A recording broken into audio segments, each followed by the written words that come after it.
आज की कहानी उस अमेरिकन सीरियल किलर के बारे में जिसने 90s की दशक में बनी एक अमेरिकन मूवी को ही अपना किरदार मान लिया था। उसने अपने 6 विक्टिम्स को पहले तो किडनैप किया, अगले 6 वीक्स तक अंधेरे बेसमेंट में कैद करके रखा, रेप किया, टॉर्चर किया और 6 वीक्स के बाद उसका मर्डर कर दिया। पर्पस सिर्फ इतना ही था कि वो होमोसेक्सुअल था, मेल की तरफ सेक्सुअली अट्रैक्टेड फील करता और अपने अकेलेपन को दूर रखने के लिए कुछ बुरी आदतें जैसे ड्रग्स, ट्रैंक्विलाइजर्स का इस्तेमाल करता था। सिर्फ इतना ही नहीं, अपने विक्टिम्स को बुरी तरीके से टॉर्चर करते हुए फिल्म रिकॉर्ड करता था और मर्डर के बाद उसके बॉडीज को कई टुकड़ों में काटता और अलग अलग प्लास्टिक की बॉटल्स में भर करके उसे डिस्पोज कर दिया करता था, जिसे आज भी लोग कंसस सिटी के हत्यारे के रूप में जानते हैं, या यूं कहूं तो कंसस सिटी के कसाई के रूप में आज जानते हैं। चलिए कहानी में आगे बढ़ते हैं।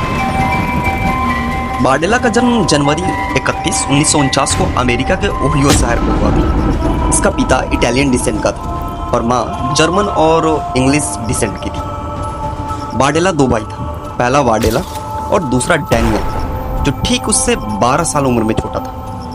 बचपन से बार्डेला काफ़ी इंटेलिजेंट था, पर ना तो इसे समाज से कोई मतलब था और ना ही औरों की तरह घर से निकलकर दोस्तों के साथ मौज मस्ती करने से मतलब था। इसका भाई ठीक इससे उल्टा था। 5 साल की उम्र में कमज़ोर आईसाइट होने की वजह से इसे मोटे चश्मे लगाने पड़े थे और इतनी छोटी सी उम्र में ही इसके हाई ब्लड प्रेशर का भी शिकार होना पड़ा था।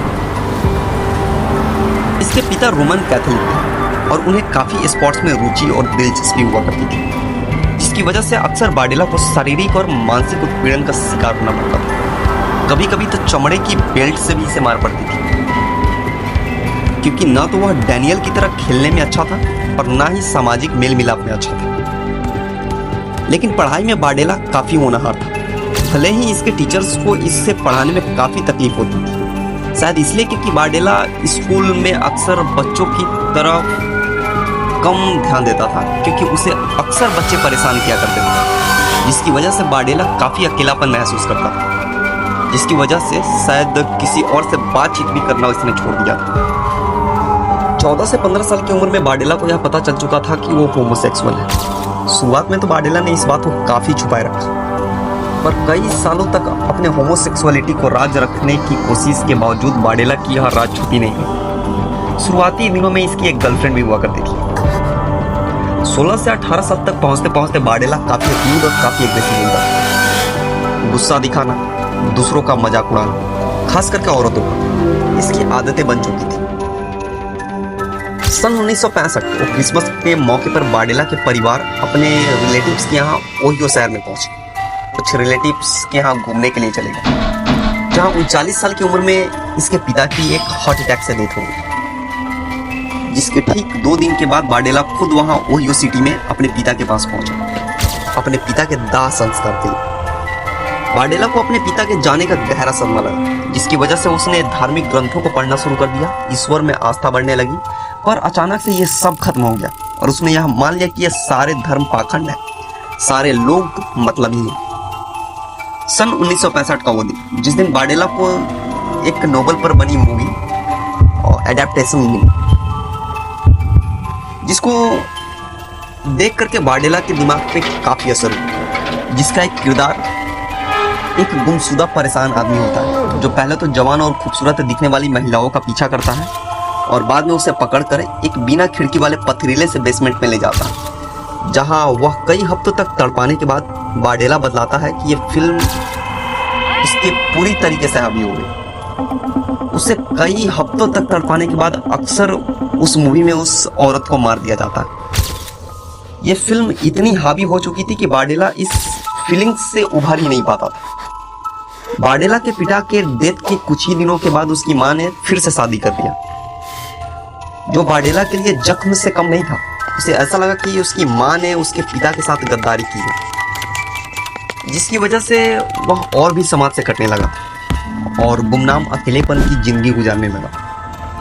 सन 1967 कॉलेज के दिनों में पढ़ाई में काफ़ी अच्छे होने के कारण टीचर्स उसे काफ़ी प्रेज करने लगे। कॉलेज खत्म होते ही बार्डेला काफ़ी होनहार होने की वजह से प्रोफेसर बनने के ख्वाब से कांसस सिटी की ओर मूव कर गया। कंसस सिटी में प्रोफेसर बनना इतना आसान नहीं था, तो उसने पहले कंसस सिटी ऑफ इंस्टीट्यूट में उसने अपना दाखिला करवाया और होनहार होने की वजह से उसने पहले ही साल में सबका ध्यान अपनी ओर खींचा। लेकिन दूसरी साल की शुरुआत में ही उसकी कुछ दोस्ती ऐसे लड़कों के साथ में हो जाती जिनको ड्रग्स लेने की आदतें पड़ी हुई। शुरुआत में तो बार्डेला को काफ़ी दिक्कतें हुई, पर ड्रग्स की चपेट में हुआ इसे अपना धंधा बना लिया। प्रॉफिट लेकर ड्रग्स को किसी और को बेचा, स्टूडेंट्स तक पहुंचा, उसका पेशा बन सा गया। शराब पीना, नशा करना, यही नहीं बल्कि जानवरों के साथ टॉर्चर करना उसका आदत सा बन गया। एक बार तो उसने कुछ जान पहचान के लोगों के सामने में ही उसने एक बतख के सर को काट करके अलग कर दिया और उसके खून से बने पेंटिंग्स को अपने टीचर्स के सामने में प्रस्तुत किया और उसके मांस को उबाल करके उसने एक पेंटिंग बनाई। यही नहीं, उसने ट्रैंक्यूलाइजर्स का इस्तेमाल कुत्तों पर भी एक्सपेरिमेंट के तौर पे करना शुरू कर दिया। 20 साल की उम्र में उसे नशीली पदार्थों को बेचने के जुर्म में उसे पहली बार 5 साल की सजा, अब साथ ही उसे 3000 पॉन्ड्स का जुर्माना मिला, जो आज के समय में कम से कम $24,000 होते हैं। जेल से छूटने के बाद जब वो कॉलेज वापस गया तो उसे काफ़ी ताने सहने पड़े। एक तो बत्तख के साथ दरिंदगी दिखाने के लिए जो उसने पेंटिंग बनाई थी, और साथ ही ड्रग्स जैसे मामलों में इन्वॉल्व होने की, जिससे वह बौखला करके कॉलेज को ही छोड़ा। उसके बाद बार्डेला कई सालों तक खुले आम गे बन करके रहा। उसने अपने फ्री टाइम को मेल प्रोस्टिट्यूट्स, ड्रग एडिक्ट्स और छोटे मोटे क्रिमिनल्स भगोड़ों के साथ में बिताना शुरू कर दिया। यही नहीं, उसने मर्दों के साथ में अपना सेक्सुअल कॉन्टैक्ट भी बनाने शुरू कर दिए। जुलाई 5, 1984 वो दिन जब बार्डेला ने अपने पहले विक्टिम जेरी हॉवेल से मुलाकात की। हॉवेल एक डांस कॉन्टेस्टेंट के लिए मरियम शहर में जा रहा था, तो बार्डेला ने उस 19 साल के हॉवेल को लिफ्ट देने के बहाने गाड़ी में चढ़ा ली। फिर उसे शराब, ड्रग्स और कई नशीली चीजों को अपने गाड़ी में ही खिलाया पिलाया। जैसे ही हॉवेल बेहोश हो गया तो उसे सीधा अपने घर लेकर गए और उसे एक बेड पर लेटा करके ट्रैंक्विलाइजर्स की हेल्प से उसे बेहोश कर दिया। करीबन 28 घंटे हॉवेल बार्डेला के ही घर पे कैद। इस 28 घंटे में बार्डेला ने उसे कई बार ड्रग्स को उसके शरीर में इंजेक्ट किया, उसे बुरी तरह टॉर्चर किया, उसका रेप किया। इस बीच हॉवेल 19 साल का वो लड़का चीखता चिल्लाता रहा, तड़पता रहा और अपनी आखिरी दम तक इससे भीख मांगती रही, और आखिरी में उसने इस कसाई के सामने में अपना दम तोड़ दिया। फिर बार्डेला ने हॉवेल को घसीटकर बेसमेंट में लेकर के गया और उसे उबलते पानी के ऊपर टांग दिया और उसके शरीर की नसों को कई टुकड़ों में काटा, जिससे होता हुआ खून सीधे नीचे गिरते हुए उबलते पानी में गिरता रहा। और जब उसके शरीर का सारा खून सूख गया तब बार्डेला ने हॉवेल के शरीर को कई टुकड़ों में काटा। चाकू और चिंसा, इन दोनों की मदद से उसके इतने टुकड़े बनाए कि उसे प्लास्टिक की छोटी छोटी बोतल्स में, कई सारी बोतल्स में भर दिया उसने और उसे डिस्पोज कर दिया, जिसकी एक भनक भी नहीं लगी किसी को भी। पुलिस की पूछताछ में बार्डेला ने साफ तौर पर कह दिया कि उसने हॉवेल्स को मरियम शहर में ठीक उसी एड्रेस पे छोड़ करके आया था जिससे उसने बताया कि उसे जाना है, और उसके बाद उसकी मुलाकात इससे कभी नहीं हुई। सबसे खौफनाक बात तो तब सामने आई जब पुलिस को बार्डेला के घर पे पड़े एक वीडियो कैमरा मिली, जिसमें हॉवेल्स और कई उसके जैसे 5 अलग अलग विक्टिम्स के फुटेज मिली, जिसमें बार्डेला अपनी दरिंदगी को साफ दिखाता नजर आ रहा, जिसमें हॉवेल्स ने कई बार बार्डेला से गुहार लगाई कि उसे छोड़ दे, अब वो नहीं सह पाएगा, पर उसने एक ना सुनी। बार्डेला ने पुलिस को बताया कि ये सिर्फ इंजॉयमेंट के लिए नहीं था, बल्कि उसे ये सब करने से मेंटल और फिजिकल सेटिस्फेक्शन मिलता, इसलिए वह ऐसे करतूतों को अंजाम देता रहा। समय 1 बजे, मार्च 29, 1988 बार्डेला ने अपने फाइनल विक्टिम को किडनैप किया, जो कि एक 22 साल का मेल प्रोस्टिट्यूट था। उसका नाम था क्रिस्टोफर ब्रायसन, जिसको उसने इस झांसे में अपने घर पे लेकर के आया था कि वो सेक्सुअल कॉन्टैक्ट के बदले में उसे पेमेंट करेगा।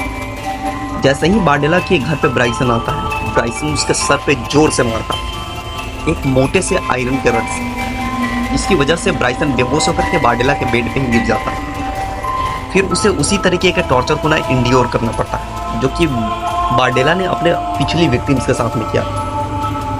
उसकी आंखों में अमोनिया डाल दिया जाता है ताकि वो देख न सके, उसके कान में मोम की परतें चढ़ा देती हैं ताकि वह सुन न सके, और ड्राई क्लीनर के हेल्प से उसके गर्दन पे इतने बार उससे रगड़ा जाता है ताकि वह बोल न सके, ताकि वह जोर से चिल्ला न सके। कई दिनों के बाद ब्राइसन ये बताता है कि उसे ट्रस्ट हो गया था, इस तरीके का ट्रस्ट कि वो उसे बातें करने लगा था कि वो क्यों लोगों को इस तरह टॉर्चर करता है। उसने सारी नेगोशिएशंस तो की, उसने सारी बातें बताई, पर उसने बताई कि सेक्सुअल एब्यूज में उसके साथ कोई भी कमी नहीं करेगा। दिन तीसरा ब्राइसन का। ब्राइसन ने इतना सफिशिएंट ट्रस्ट गेन कर लिया था कि ब्राइसन पे वो भरोसा करने लगा। तो ब्राइसन ने सेक्सुअल एब्यूज के बाद उससे कहा कि वो टीवी के रिमोट को वहीं पे रख करके चला जाए ताकि वो जब वो काम पे हो तो टीवी देख सके।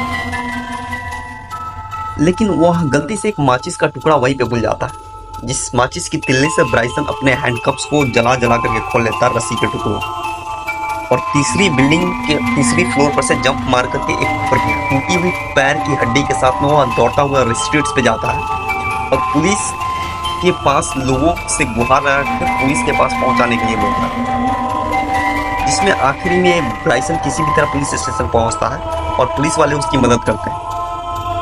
फिर ब्राइसन अपनी सारी कहानी सुनाता है कि उसके साथ वहां पे क्या क्या हुआ। जब ब्राइसन पुलिस के पास पहुंचता है तो उसकी हालत इतनी गंभीर होती है कि पुलिस वाले उसे हॉस्पिटल पहुंचाते हैं। हॉस्पिटल पहुंचाने के बाद 2 पुलिस ऑफिसर्स को नियुक्त किया जाता है और उन्हें इस बात की परमिशन दी जाती है कि वह उस बिल्डिंग पे, उस प्रॉपर्टी पे नजर रखें, उस बिल्डिंग की जाकर के इन्वेस्टिगेट करें। जब 2 पुलिस ऑफिसर्स बार्डेला के घर पे जब पहुंचते हैं तो उसे उस प्रॉपर्टी की जांच करने से बिल्कुल रिस्ट्रिक्ट कर देता। जब बार्डेला वहां पे नहीं होता तो पुलिस वाले उसकी घर पे काफी देर तक निगरानी रखते हैं। फर्स्ट परमिशन जब मिलने के बाद जब बार्डेला के घर में 2 ऑफिसर्स घुसते हैं तो उसके घर से वो सारी चीजें बरामद होती हैं जिससे उसने अपने पूरे विक्टिम्स को टॉर्चर किया, जिसके हेल्प से उसने इसके पहले सारे विक्टिम्स को मौत के घाट उतारा। उसमें चेनसॉ, चाकू, ट्रैंक्विलाइजर्स, सिरिंजेस और न जाने क्या क्या मिला। उसने ये सारी करतूतें सिर्फ इसलिए की थी क्योंकि उसे फिजिकल और मेंटल सेटिस्फेक्शन इस चीजों से मिलता था। ये रही एक कांसास में बने कसाई की कहानी। आपको कैसी लगी कहानी? ये कहानी नहीं, इस समाज की उस नंगे सच को दिखाती है जिसकी इंसानियत सीमा कब पार कर दे इसकी कोई कल्पना नहीं की जा सकती। आपको कैसी लगी कमेंट में बताइएगा और सब्सक्राइब कर लीजिए चैनल को, आने वाले वीडियोस के लिए।